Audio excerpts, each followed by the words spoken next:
In the misty swamps of North Carolina, where the haunting calls of herons echo through the trees, a tourist suddenly vanished without leaving a single trace. No footprints, no belongings, only an eerie silence. Years later, when hope had almost faded, nature revealed a horrifying secret. High in the branches, 40 feet above the ground, inside a massive heron's nest, investigators discovered the scattered remains of the missing man. What do you think happened to him?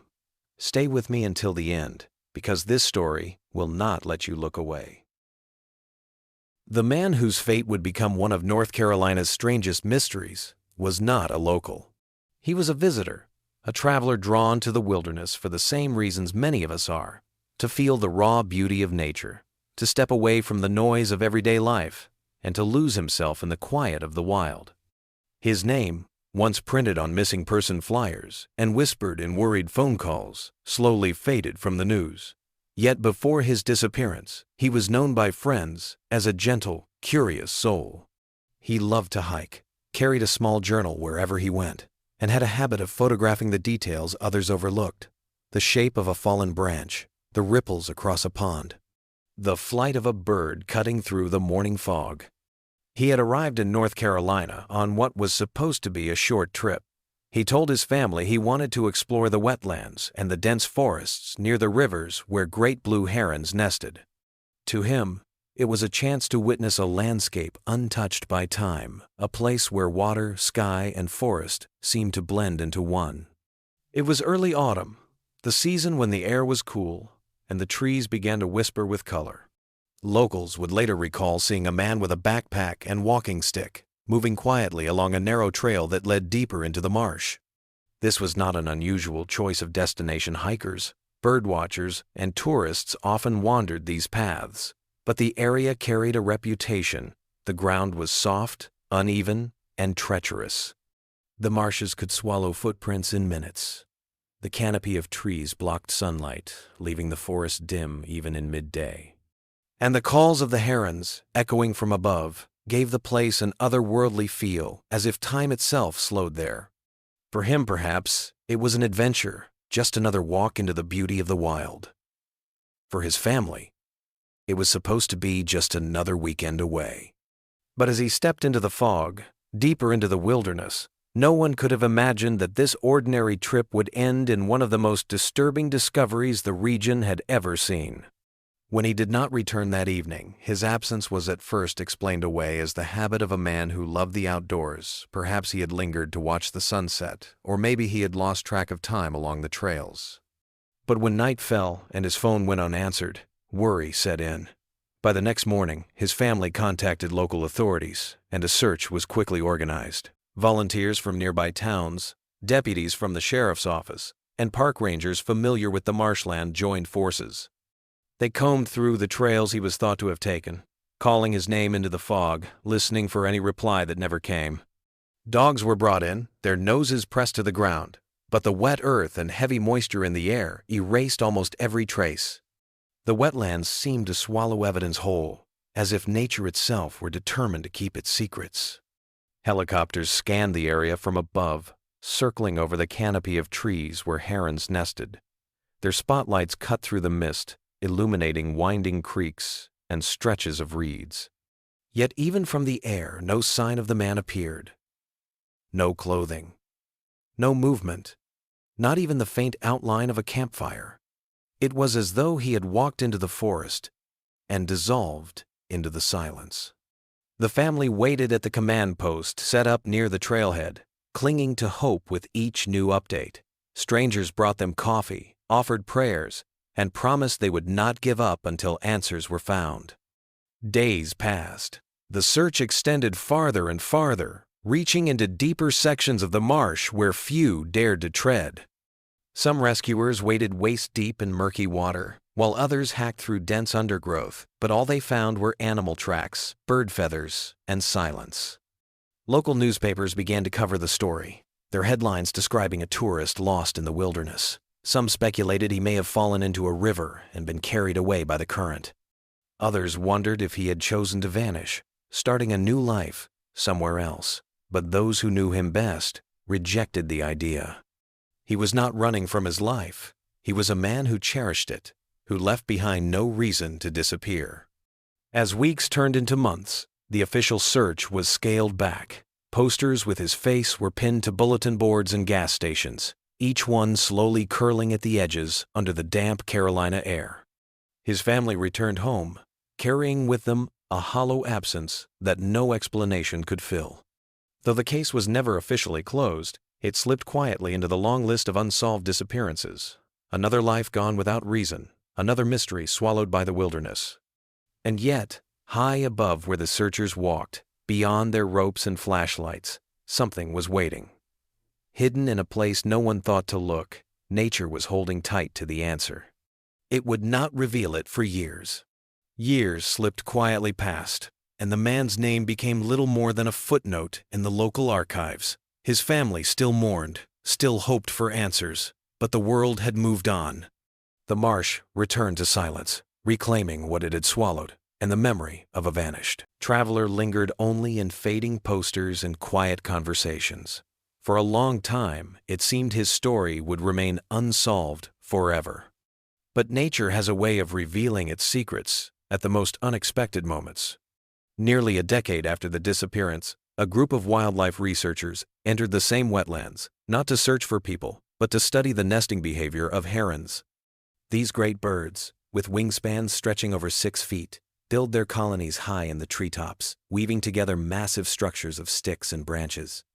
Some nests grow so large and heavy that they bend the trees beneath them.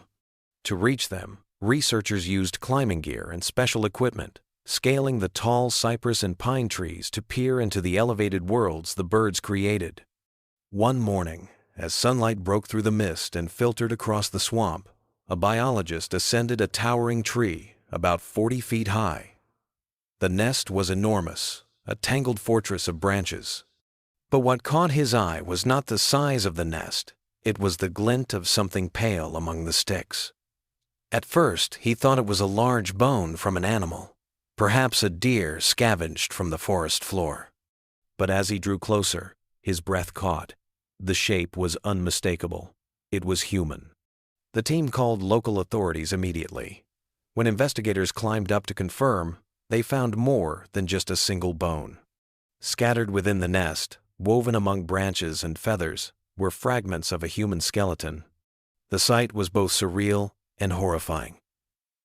Nature had wrapped the remains of a man into its own architecture, as if he had become part of the forest itself. DNA testing would later confirm what many had already begun to suspect. The bones belonged to the tourist who had vanished years before. The news sent a ripple of shock through the community. Families who had lived with unanswered questions for so long now faced a revelation that seemed more like a riddle than a resolution. How could a man's body have ended up in a heron's nest, suspended high above the ground? Detectives revisited old files, piecing through interviews, maps, and search records. They remembered how searchers had scoured the ground, the rivers, even the sky, but no one had ever thought to look 40 feet above, inside the nests of birds. The strangeness of the discovery sparked endless speculation. Reporters described it as one of the most unusual cases the region had ever seen. Theories swirled. Had the man climbed the tree himself? Had scavenging animals carried his bones upward? Or had the herons, unknowingly, lifted pieces of him from the ground and woven them into their nest? For the family, the discovery was a bittersweet end to years of waiting. There was no longer the torment of not knowing, but the answers they had received were far from comforting. Instead of closure, they were left with more questions than ever. His story had not ended in silence, beneath the marsh. It had been carried high into the air, hidden in plain sight, until nature chose to uncover it. And so, a disappearance that had once seemed swallowed by the swamp was revealed in one of the strangest ways imaginable. But the mystery was far from solved. The question remained, haunting investigators and family alike. What truly happened in those final moments that led a man's life to end among the branches of a heron's nest? Investigators were left staring at a puzzle that seemed to defy reason. A man goes missing in the swamps of North Carolina, and years later his bones are found woven into the sticks of a heron's nest nearly 40 feet off the ground. The human mind instinctively searches for answers, but the more the case was studied, the stranger it became. The first and most straightforward explanation was that he had somehow climbed the tree himself. Perhaps disoriented, injured, or under the influence of exhaustion, he might have scrambled upward in search of safety or a better vantage point. People lost in the wilderness often behave unpredictably, driven by panic or confusion, yet the idea raised more questions than it answered. Why would he climb such a great height into a tree in the marsh? Heron nests are not built for humans, and the climb itself would have been dangerous, especially without proper gear. And even if he had reached that height, how could his body remain undetected for so many years? Another possibility emerged from the habits of scavengers. Coyotes, raccoons, and even vultures are known to drag bones and remains, scattering them far from where a body first lies. Could scavengers have carried fragments of his body up into the branches, leaving them where herons later gathered materials? While animals can move, remain significant distances, the idea of them placing bones so high in the treetops stretches the limits of likelihood. Few scavengers scale to such heights, and none could have transported the volume of bones found in the nest. Then came the theory tied directly to the birds themselves. Herons are known for their peculiar nesting habits. They build massive structures out of sticks, reeds, and sometimes even strange debris. Biologists have documented nests containing fishing lines, scraps of plastic, and bones of animals carried from the marsh below. Could it be that over the years, these birds had collected fragments of the man's remains, unknowingly weaving them into their home? The explanation sounded bizarre, but not impossible. Birds are opportunistic, and the wetlands often conceal remains long after decomposition has begun. Still, this theory presented its own haunting implication. If his body had first lain hidden somewhere in the swamp, unrecognized by the massive searches, then nature itself had slowly scattered him, until only his bones remained, bones that the herons found and lifted skyward. In this telling, the marsh did not just conceal his death, it transformed it into part of the landscape. There were darker possibilities too, whispered but never proven. Some speculated foul play. What if someone had carried his body, or at least parts of it, into the trees deliberately? It would explain why no trace was found on the ground during the initial search. But such a theory raised the disturbing question of motive. Why hide a man's remains in a place so bizarre? And how would anyone accomplish such a task unnoticed in the dense wetlands? Without evidence of struggle or witnesses, this remained no more than chilling speculation. In the end, none of the theories provided a full and satisfying answer. Each explanation climbing in desperation, scavengers scattering remains, herons weaving bones, or even human intervention contained fragments of possibility, but none erased the mystery entirely. Perhaps the truth was a combination of them, shaped by circumstance, chance, and the indifferent hand of nature. For the family, and for those who studied the case, the unanswered questions became as haunting as the discovery itself. His final moments remain invisible, hidden beneath the canopy of trees and the silence of the swamp. What endures is the image left behind, a heron's nest high in the sky, and inside it, the last traces of a man who vanished. Nature had chosen a strange way to keep him, as if the wilderness itself had woven him into its story. The discovery of the tourist's remains did more than shock investigators. It rippled through the entire community. For locals who had long remembered the missing person flyers and the endless days of the search, the revelation was both unbelievable and unsettling. People who had once joined the search recalled trudging through the same marshes, eyes fixed on the ground, never once imagining that the truth could be suspended far above their heads. The story dominated local newspapers and talk shows, each headline more sensational than the last. Remains found in Heron's nest, or mystery of the vanished tourist finally answered. Yet the coverage left many with an eerie unease. Instead of closure, the case seemed to deepen the sense of how fragile human life is when set against the vast, indifferent wilderness. For the family, the news was like reopening a wound that had never fully healed. They had spent years in uncertainty, torn between hope and grief. Now they were given an answer, but it was one that felt unreal, almost cruel in its strangeness. Their loved one had not simply disappeared into the swamp. He had been lifted into the treetops, his remains transformed into part of a nest where life carried on above the marsh. It was an ending that seemed to blur the line between tragedy and nightmare. Among locals, the case became a kind of cautionary tale. Hikers spoke with new wariness about the swamp trails. Bird watchers, once charmed by the majesty of herons, admitted to feeling a chill when they looked up at the massive nests silhouetted against the sky. And beneath it all was a shared recognition that nature holds its secrets tightly and sometimes reveals them only in ways that remind us how little control we truly have. The man's story had ended, but the echo of his disappearance lingered in the community, leaving behind a mixture of fear, sadness, and awe. Even now, when the herons return each season, their nests high above the wetlands seem to carry more than twigs and feathers. They carry the memory of a mystery that no one can fully explain. As the years rolled on, the story of the vanished tourist settled into local legend, whispered with a mixture of awe and unease. Hikers still pause at the edges of the swamp, glancing upward at the herons circling in the sky, wondering which nest had once cradled the bones of a man. Nature, in its quiet indifference, had taken him and folded his end into its own design, leaving behind an image too strange for anyone to forget.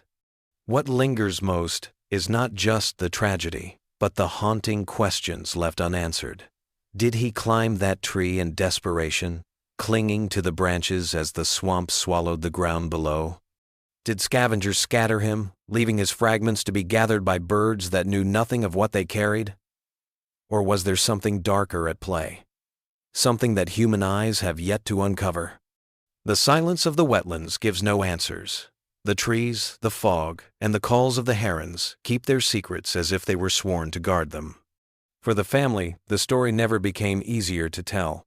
They laid him to rest, but the manner of his discovery still lingers like a shadow over every memory.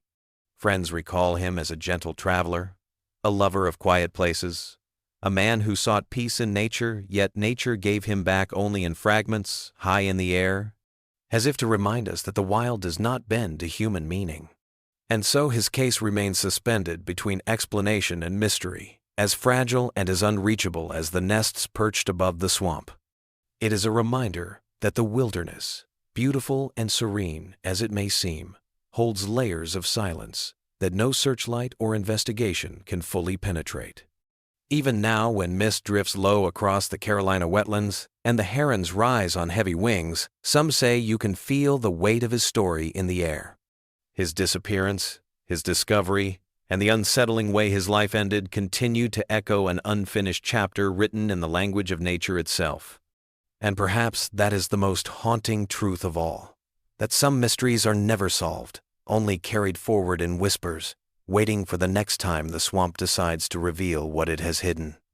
If you found this story haunting, don't forget to like the video, subscribe, and stay with us for more mysteries that still wait to be uncovered.